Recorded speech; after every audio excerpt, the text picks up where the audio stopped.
بسم اللہ الرحمن الرحیم اللہم صلی علی محمد وعلی محمد۔ الحمدللہ اس عقائدی سلسلے کے 22 درس مکمل ہوئے، اور بات اب تک ہماری جو چل رہی تھی یعنی گزشتہ درس میں وہ یہ تھی کہ ائمہ اہل بیت علیہم الصلوۃ والسلام پر ایمان لانے میں بنیادی چیزیں کیا کیا ہیں۔ تو دو چیزیں ہم عرض کر چکے گزشتہ درس میں۔ پہلی چیز تھی کہ ان سے محبت کی جائے، ان سے محبت کرنے والوں سے محبت کی جائے، ان کے دشمنوں سے نفرت کی جائے، یہ بنیادی چیز ہے۔ دوسری چیز تھی کہ دین صرف انہی سے لیا جائے، کسی اور سے نہ لیا جائے۔ آج کے اس 23ویں درس میں اسی مطلب کو تسلسل دیتے ہوئے ہم اس آیت مجیدہ کی تلاوت کرتے ہیں۔ قال اللہ تعالی فلا وربک لا یؤمنون حتی یحکموک فیما شجر بینہم، تیرے رب کی قسم وہ ایمان نہیں لائیں گے یہاں تک کہ یعنی وہ مومن نہیں بن سکتے جہاں تک کہ وہ تو آپ کو جو ہے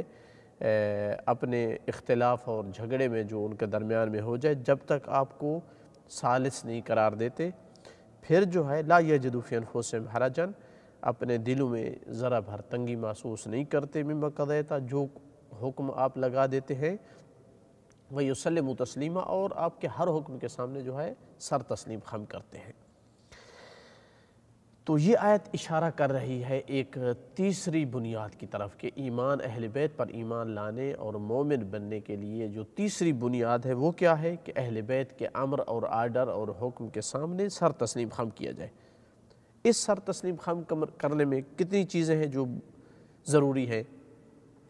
پہلی چیز جو ضروری ہے کہ معصوم کے سامنے سر تسلیم خم کرنا کمال ہے، اس میں کوئی نقص نہیں ہے۔ یعنی اگر ایک انسان اپنے جیسے آدمی کے سامنے جھک جاتا ہے اور اس کی ہر بات کے سامنے سر تسلیم خم کرتا ہے تو یہ اس کے لیے تذلیل نفس ہے، کیونکہ وہ بھی اس طرح کا انسان ہی ہے، یہ بھی اپنی ایک رائے رکھتا ہے، یہ بھی اپنا ایک احترام مقام رکھتا ہے۔ اپنے جیسے ایک انسان کے جس سے خطا ممکن ہو، اس کی سوچ کے سامنے اپنے آپ کو ذلیل اور خوار کر دینا اور اس کی ہر بات کے سامنے سر جھکا دینا، یہ انسان کے لیے ذلت ہے۔ چونکہ کوئی بھی عام آدمی جو ہے تمام اس کے فوائد اور نقصانات سے آگاہ نہیں ہے، غلط مشورہ دے سکتا ہے، غلط بات کر سکتا ہے، لہذا وہاں یہ مناسب ہے کہ جو بات اچھی لگے کسی کی وہ مانی جائے۔ لیکن جب اہل بیت رسول تک مسئلہ پہنچتا ہے اور اللہ کے رسول تک پہنچتا ہے تو برعکس ہے، یعنی وہاں پر مومن کا ان کے امر کے سامنے سر جھکا دینا یہ قابل فخر چیز ہے،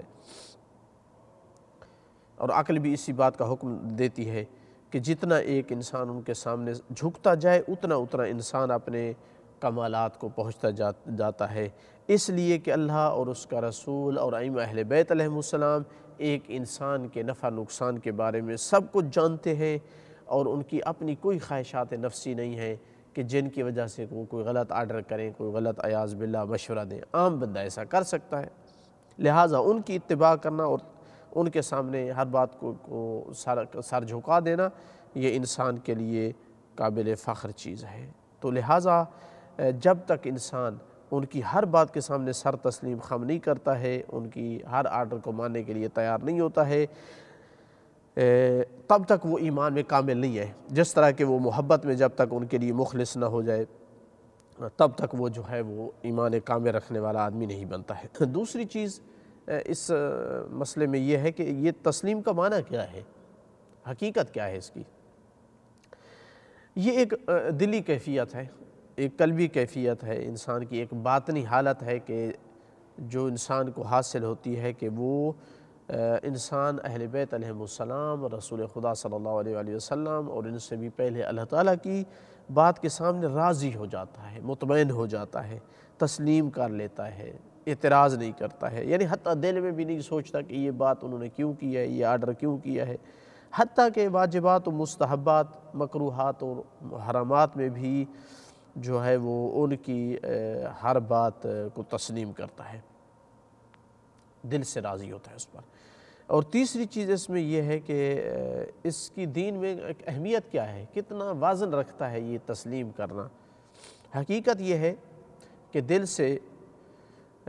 راضی رہنا اور ان کی ہر بات کو دل سے قبول کرنا یہ دین میں اتنا مطلوب ہے، اتنا ضروری ہے، اتنی اہمیت ہے جتنا ایک اللہ تعالیٰ کے آرڈر کے سامنے، جتنا کہ رسول اللہ کے آرڈر کے سامنے تسلیم کرنا ضروری ہے، ورنہ انسان مومن کامل نہیں بن سکتا ہے۔ امام صادق علیہ السلام نے اس بات کی اہمیت کو اس انداز میں بیان فرمایا کہ لو ان قوما عبدوا اللہ وحدہ لا شریک لہ واقاموا الصلاۃ، اگر قوم جو ہے صرف اللہ کی عبادت کرتے اور نماز قائم کرتے اور حج کو ادا کرتے اور ماہ رمضان کے روزے رکھتے، پھر وہ صرف اتنا کرتے کہ اللہ تعالیٰ نے کوئی چیز بنائی یا رسول اللہ نے کوئی کام کیا تو انہوں نے کہا کہ اللہ نے یہ ایسا کیوں کیا ہے اور ایسا کیوں نہیں کیا، یا رسول اللہ نے ایسا کیوں کیا ہے ایسا کیوں نہیں کیا، یہ دل میں بھی پاتے، اگر زبان سے نہ کہتے دل میں بھی ان کے آتا لَكَانُوا بِذَلِكَ مُشْرِكِينَ، تو وہ اس سے مشرک بن جاتے۔ یہ بات کرنے کے بعد گویا اپنی بات کی دلیل کے طور پر امام علیہ السلام نے یہ فرمایا فَلَا وَرَبِّكَ لَا يُؤْمِنُونَ حَتَّى يُحَكِّمُوكَ فِي مَا شَجَرَ بَيْنَهُمْ، تیرے رب کی قسم کہ وہ مومن نہیں بن سکتے جب تک کہ جب ان کے میں جھگڑا اور نزاع ہو جائے اور وہ تجھے اس میں ثالث قرار دے، اور پھر جو حکم تو لگا دے وہ ذرا بھر اس میں تنگی محسوس نہ کرے اور تسلیم خم کر دے، سارے تسلیم خم کر دیں۔ تو امام علیہ السلام نے فرمایا علیکم بالتسلیم، تم پر ضروری ہے کہ تم سارے تسلیم خم کرو۔ اس آیت کے سبب نزول میں کہ یہ کب اتری، کیوں اتری تھی، اس میں بعض روایات میں آیا ہے کہ امام علی علیہ السلام اور عثمان کے درمیان کوئی کسی زمین میں اختلاف ہوا، علی علیہ السلام نے اس نے خریدی خلیفہ ثالث نے، تو اس میں پتھر نکل آئے، تو اس نے ارادہ کیا کہ اس زمین کو پلٹا دے چونکہ اس کے اندر پتھر ہے، تو امیر المومنین نے وہ زمین نہیں لی اس سے، تو امام مولا علی علیہ السلام نے فرمایا کہ میرے اور آپ کے درمیان رسول اللہ ثالث ہوتے ہیں، وہ فیصلہ کرتے ہیں۔ اس وقت حکم بن ابی العاص نے، جو کہ رشتہ داروں میں سے تھا عثمان کے، اس نے کہا کہ اگر تو نے اس کے چچا زاد بھائی کو جو ہے ثالث بنایا تو وہ تو اس کے حق میں فیصلہ دے گا، لہٰذا ان کے پاس فیصلہ نہ لے جاؤ۔ جب اس نے یہ بات کی تو یہ آیت مجیدہ اتری کہ ایسے لوگ مومن نہیں ہو سکتے ہیں، لہٰذا تسلیم کرنا، قبول کرنا، راضی رہنا ہر فیصلے پر اللہ اور اس کے رسول اور اہل بیت کے، تو یہ ایمان کا جز ہے، دین ہے یہ۔ جی اسی حوالے سے جو ہے یحییٰ بن زکریا انصاری نے امام صادق علیہ السلام سے یہ روایت کیا کہ من سرہ ان یستکمل الایمان کلہ، اگر کوئی پسند کرتا ہے کہ اس کا ایمان کامل ہو جائے پوری طرح تو فلیقل، وہ یہ بات کہے، کیا القول منی فی جمیع الاشیاء، کہ میرا قول، میری رائے، میرا ایمان ہر تمام چیزوں میں وہی قول اور بات ہے کہ جو آل محمد کا ہے، فیما اسروا وما اعلنوا، چاہے انہوں نے چھپا کے رکھا ہی کوئی چیز یا جس کا انہوں نے اعلان کیا ہے، فیما بلغنی عنہم، جو مجھے ان کی طرف سے پہنچا ہے اس میں بھی، فیما لم یبلغنی، جو نہیں پہنچا، یعنی جس کا مجھے علم ہوا ہے، جس کا علم نہیں ہوا، میں اجمالی طور پر کہتا ہوں کہ میں سب کچھ وہی کہتا ہوں جو اہل بیت نے کہا ہے، ہر چیز کے بارے میں جو رائے ان کی تھی میری رائے وہی ہے، اس طرح سارے تسلیم خام کرے، حتیٰ تفصیلی طور پر اس کو جن چیزوں کا علم نہیں ہے ان میں بھی کہے کہ جو ان کا عقیدہ تھا، جو ان کی قول اور رائے تھا وہی میرا ہے۔ اس میں چوتھی چیز یہ ہے اس تسلیم میں کہ اس کے کوئی نمونے ہیں ہمارے پاس، بڑے عظیم نمونے ہیں سارے تسلیم خم کرنے کے، اگر تاریخ کا مطالعہ کیا جائے تو انتہائی روشن صفحات ملتے ہیں، چمک رہے ہیں وہ صفحات ان لوگوں کے واقعات سے جنہوں نے سارے تسلیم خم کیا، جنہوں نے اس حد تک ایمان لے آئے کہ کبھی اللہ اور اس کے رسول کے آرڈر اور امر کے سامنے، اہل بیت کی بات کے سامنے سر تک نہیں اٹھایا تھا اور اعتراض نہیں کیا تھا، صرف اور صرف آنکھیں بند کر کے سنا اور اس پر اطاعت کی۔ قرآن کریم نے ان کے مواقف ذکر کیے ہیں، تاریخ نے ان کے واقعات ذکر کیے ہیں، ان کی عظمت کا جو ہے وہ قصیدے ذکر کیے ہیں۔ ان میں سے چند ایک مثالیں، مثلا ایک ہارون مکی کی مثال ہے۔ مامون الرقی کہتا ہے کہ میں سید اپنے سردار امام صادق علیہ السلام کے پاس تھا کہ جب سہل ابن حسن الخراسانی آیا، امام پر سلام کیا، بیٹھا، کہا کہ اے فرزند رسول، آپ بہت رحیم اور شفیق ہیں، آپ اہل بیت امامت ہیں، تو آپ کیوں نہیں قیام کرتے، آپ کیوں بیٹھے ہیں، جبکہ 1,00,000 آپ کے شیعہ ہیں جو آپ کے سامنے تلواریں چلانے کے لیے تیار ہیں۔ تو امام نے اس سہل سے کہا کہ بیٹھ جاؤ اے خراسانی، وہ بیٹھ گیا۔ دعا دی، امام نے فرمایا کہ اللہ تعالی حق کی رعایت کرے۔ پھر کہا کہ یا حنیفہ اسجری تنور، خاتون سے کہا کہ تنور جلائیں۔ اس نے تنور جلایا یہاں تک کہ وہ سرخ ہو گیا، پھر اس کا سفیدی، یعنی آگ جب زیادہ بھڑک جاتی ہے تو اوپر نور کی طرح اس کی روشنی، سفید روشنی آتی ہے۔ اس حالت میں جب وہ آگ ہو گئی تنور کی، تو کہا کہ اے خراسانی کھڑے ہو جاؤ اور اس تنور میں بیٹھو۔ تو خراسانی کہتا ہے اے میرے سردار، اے فرزند رسول، مجھے آگ میں نہ جلاؤ، مجھے معاف کر دو۔ تو امام نے فرمایا کہ میں نے تجھے معاف کیا ہے۔ اسی حالت میں بیٹھے تھے کہ ہارون مکی آیا، اور اپنے جوتے اس نے اپنے ہاتھوں میں اٹھائے ہوئے تھے۔ کہا السلام علیکم یا ابن رسول اللہ، اے فرزند رسول میرا سلام ہو۔ امام نے ظاہر ہے جواب دینے کے بعد فرمایا کہ اپنے ہاتھ سے اپنے جوتے پھینکو اور تنور میں بیٹھ جاؤ۔ تو وہ تاریخ بتاتی ہے کہ اس نے دوسرا جملہ نہیں کہا، جوتے پھینکے، تنور میں چھلانگ دی۔ امام علیہ السلام اس خراسانی سے باتیں کرنے شروع ہو گئے، گویا کہ خراسان کے بارے میں ایسی امام علیہ السلام نے ان سے باتیں اس آدمی سے کی گویا کہ وہ خراسان میں ہیں، گویا کہ امام صادق علیہ السلام خراسان کو آنکھوں سے دیکھ رہے ہیں۔ بہرحال اس طرح کی باتیں کرتے رہے۔ پھر فرمایا کہ اے خراسانی کھڑے ہو اور ذرا دیکھو تنور میں کیا ہو رہا ہے۔ کہتا ہے کہ میں جب کھڑا ہوا تو میں نے دیکھا کہ وہ تو 4 زانو آرام سے بیٹھے ہیں اور ہماری طرف نکلے ہیں اور ہم پہ سلام کیا ہے۔ تو امام علیہ السلام نے فرمایا کہ خراسان میں کتنے بندے ایسے ہوں گے ہارون مکی کی طرح؟ تو وہ کہتا ہے کہ میں نے کہا کہ اللہ کی قسم ایک بھی ایسا تو نہیں ہوگا۔ تو امام نے فرمایا کہ ایک بھی ایسا نہیں ہوگا تو ہم پھر ایسے زمانے میں قیام نہیں کر سکتے ہیں جب تک کم از کم ہم 5 اپنے ایسے مددگار نہ پائیں۔ تو لہٰذا ہمیں پتہ ہے اس زمانے کا کہ وہ وقت کون سا ہے جس وقت میں ہم نے نکلنا ہے، ہمیں آپ لوگ یہ مشورے نہ دیں کہ ہم قیام کریں۔ یہ پہلی مثال ہے کہ آرڈر کے سامنے کیسے سر تسلیم خم کرنا ہے۔ دوسری مثال عبداللہ بن ابی یعفور کی ہے۔ کہتا ہے کہ میں نے امام علیہ السلام سے عرض کی کہ اگر آپ انار کے 2 حصے کریں، ایک ہی انار کو 2 حصوں میں تقسیم کریں اور کہیں کہ یہ آدھا حصہ حرام ہے اور آدھا حلال ہے، تو لا شہدت ان الذی قلت حلال حلال والذی قلت حرام حرام، تو میں گواہی دوں گا کہ جس کو آپ نے حلال کہا ہے وہ حلال ہے، جس کو حرام کہا ہے حرام ہے۔ تو امام نے 2 دفعہ فرمایا رحمک اللہ رحمک اللہ، اللہ تجھ پہ رحم کرے، اللہ تجھ پہ رحم کرے۔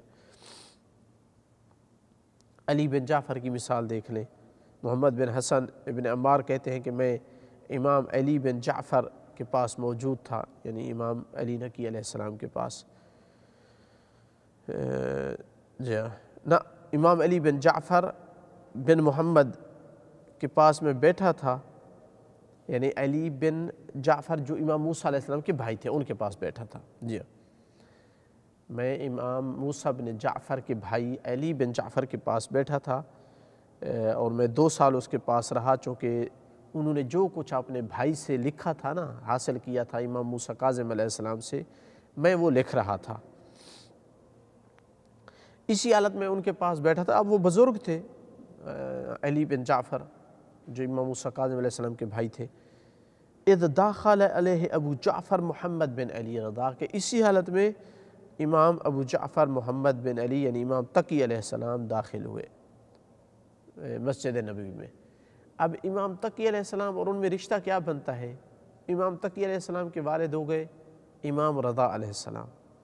امام رضا علیہ السلام کے والد امام موسیٰ کاظم علیہ السلام، اور علی بن جعفر بھائی ہیں موسیٰ کاظم علیہ السلام کے،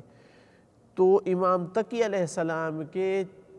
والد کے بھی چچا ہیں علی بن جعفر۔ اندازہ لگائیں عمر میں کتنا فرق ہوگا کہ امام محمد تقی علیہ السلام کے والد کے چچا بنتے ہیں۔ کہتا ہے کہ راوی کہتا ہے جو ہی امام محمد تقی علیہ السلام تشریف لائے فواصل علی بن جعفر، تو علی ابن ابی جعفر لپکے ان کی طرف، جوتے نہیں پہنے، چادر نہیں اوڑھی، فقبل یدہ وعظمہ، اپنے بھتیجے کے بیٹے کے ہاتھ چومے اور ان کی تعظیم کی۔ تو امام علیہ السلام نے فرمایا یا اے چچا جان اجلس، بیٹھ جائیں رحمک اللہ، اللہ آپ پہ رحم فرمائے۔ تو راوی کہتا ہے میں نے کہا کہ یا سیدی، اے میرے سردار، یعنی علی بن جعفر کو، جو امام موسیٰ کاظم علیہ السلام کے بھائی تھے نا، فقالا یا سیدی، اس نے کہا، امام کو علی بن جعفر نے کہا اے میرے سردار کیسے بیٹھوں جب کہ آپ کھڑے ہیں، امام سے کہا۔ فلما راجع علی بن جعفر الی مجلسہ، جب علی بن جعفر اپنی مجلس، اپنی جگہ کی طرف واپس آئے تو جو ان کے ساتھی اور اصحاب تھے وہ ملامت کرنے لگے اور کہنے لگے کہ آپ امام محمد تقی علیہ السلام کے چچا کے بھی، باپ کے بھی چچا ہیں، امام محمد تقی علیہ السلام کے باپ کے بھی چچا ہیں، تو آپ نے کیا کیا ہے، اس طرح آپ کرتے ہیں؟ یعنی بھاگ کر ان کی طرف گئے، جوتے نہیں سنبھالے، چادر نہیں سنبھالی، ابا ہاتھ چومے۔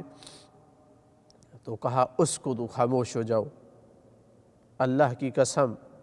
اور یہ بات کہتے ہوئے اپنی داڑھی پر اپنا ہاتھ رکھا، اپنی داڑھی کو پکڑا،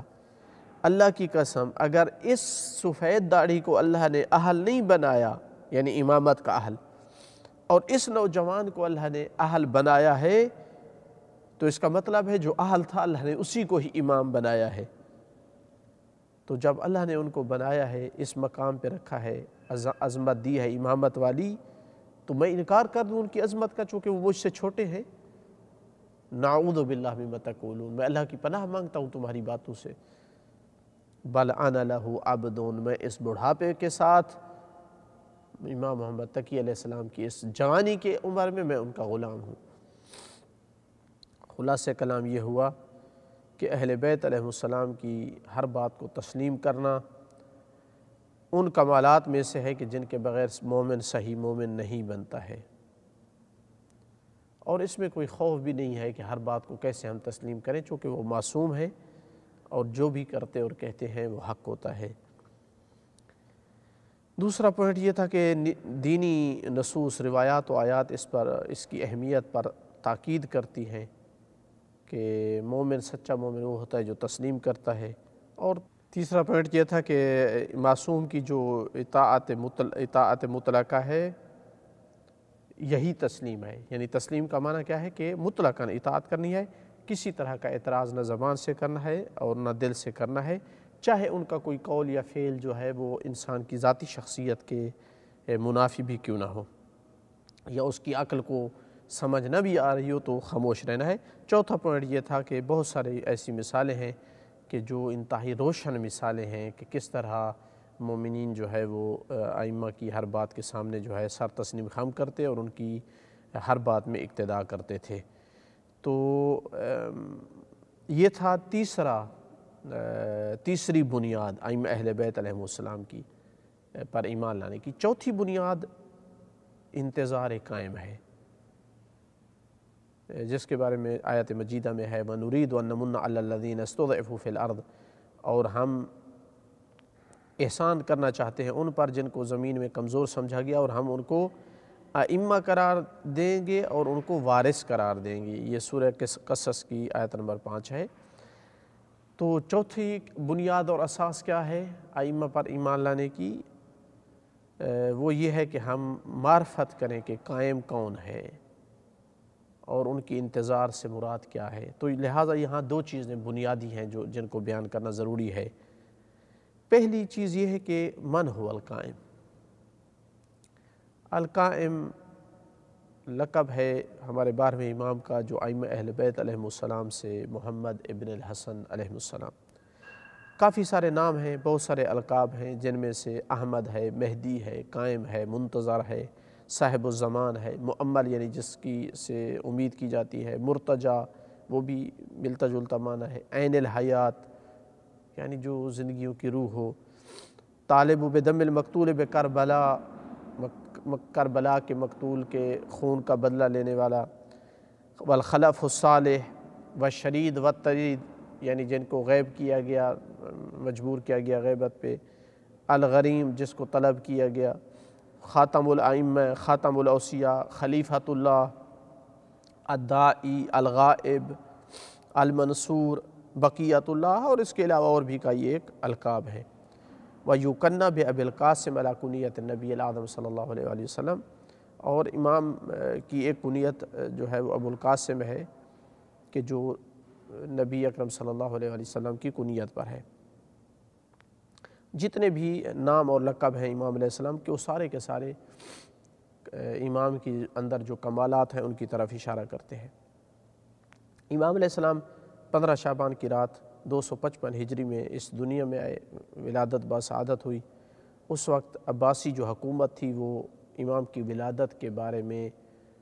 تجسس میں تھی تاکہ ان پہ وہ قبضہ کریں، یعنی ان کو قابو کریں، ان کو پکڑیں، تاکہ ان کو پکڑیں اور قتل کریں، کیونکہ وہ جانتے تھے کہ یہ امام عادل ہے جس کا رسول اللہ نے وعدہ کیا تھا کہ جو زمین کو عدل و انصاف سے پر کرے گا اس کے بعد کہ وہ ظلم اور جور سے پر ہو چکی ہوگی، اور جانتے تھے کہ اللہ تعالیٰ جو ہے ان کے